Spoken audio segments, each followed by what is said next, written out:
Okay, so this is 2 days after the previous video. Last night was all rainy, so I couldn't do anything, but the moon was big, low on the horizon, that color you see there, and pretty full. I mean, supposedly it's not technically full, but it sure looks pretty full to me. There might be just ever so slight little shadowy areas around the edges, but that's as close as I'm going to get to full. And there were clouds coming. It was very clear. There were clouds coming later, so I thought I better get it even though it's low at the horizon because couldn't guarantee I'd get shots later. So I went ahead and took these. You can see there's lots of heat in the air right now. Lots of humidity. And with some of the settings, I'm not always sure. It's hard to tell whether I'm absolutely sharp focused, so I apologize if it's not entirely focused. And of course, all the camera movement because of struggling with the tripod. But I think that's the Tycho crater. I'm not sure. I think that's the one. I used to have a pretty good handle on the names of all the different features on the moon, but been a while since I thought about any of that. I think that's what it is. People say Tycho, but it's Tycho. Anyway, that's the actual color, of course, and all that. And it looks more orangey, pinkish, sort of, when you zoom in because of contrast. There's less contrast when the moon is filling more of the frame, so it gets more of the color you see. And when you zoom out, it looks more silvery, and I'm guessing that's a camera issue. But it very clearly, you know, with the naked eye, looked that color. So anyway, zooming in and out, looking at edges, and right about there is the Sea of Tranquility, where supposedly we have stuff, but I haven't seen any evidence of that. And the moon is intriguing anyway, with those little bright spots and, you know, the little bright points and the darker areas, and I don't know, it's just like frozen clay or something to me. I don't know. But anyway, nice, clear, nearly full moon, if not full. And then I switched over to looking at Jupiter because it was very high in the sky. Saturn was right next to the moon, and we'll get back to that, but Jupiter was almost as high as in its path as it was going to be tonight. So tried again to get some footage of that. It was a little blurry, but you could see the stripes, I think, a little bit better than a couple nights ago. And I think I did sharpen it up eventually. I hope I did. But it's kind of hard to tell sometimes when you're looking at something fairly small whether it's sharp, and I don't have the sharpest vision anyhow, and I'm using the display on the camera, not looking through the viewfinder. So, but that's not bad, and of course we still got the heat shimmer. But the moons are always, you know, from one night to the next, especially, you know, in this case it's been 2 nights, but moons are in different positions, and they always twinkle. They just seem to be made of something very different than Jupiter, but they seem to get their light from Jupiter because it seems like their whatever side is facing Jupiter is the light side. So I can't believe they're getting anything from the sun from that point. And the way Jupiter is always, I've never seen it crescent at all as much as I've looked at it. I think it's not getting light from the sun. I think it makes its own because it never crescents, as far as I know.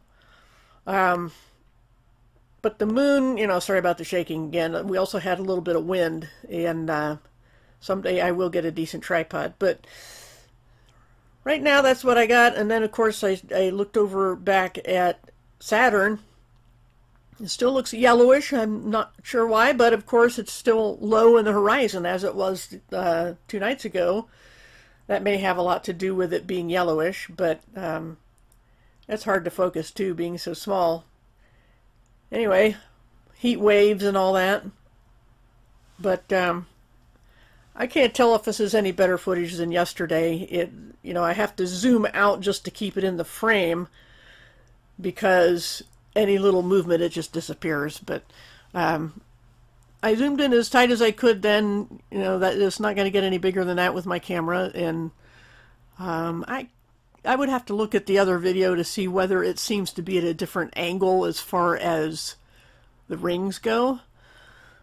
But that's the angle it's always going over in my house from, as I said, low in the horizon in the east, actually more southeast.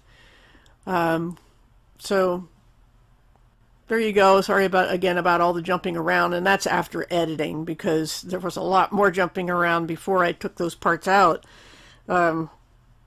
It's just really frustrating to work with that tripod, but that's as good as it's going to get, I think, unless I can get Saturn some night way high in the sky so there's less distortion, less heat waves, and see if it's any less yellow. I don't know. Plus, I'm always having to override the exposure, and that may make it look yellow as well. I don't know.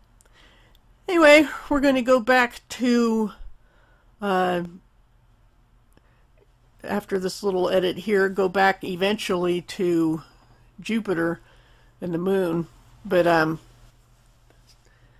here I'm zooming out. I don't know how well this is matching up with the actual video, because sometimes it skips when I'm in the editor, which is where I'm recording over, and the audio isn't that great, but you know, it's the easiest way for me to do this. You could see how close Saturn was to the moon, and the moon looks a slightly different color now. It looks less deep orange, pinkish, whatever, and starting to lose this, I guess you'd call that saturation. And eventually it would, you know, if I looked at it, you know, an hour from now, it would be more silvery, but like I said, we got clouds coming in.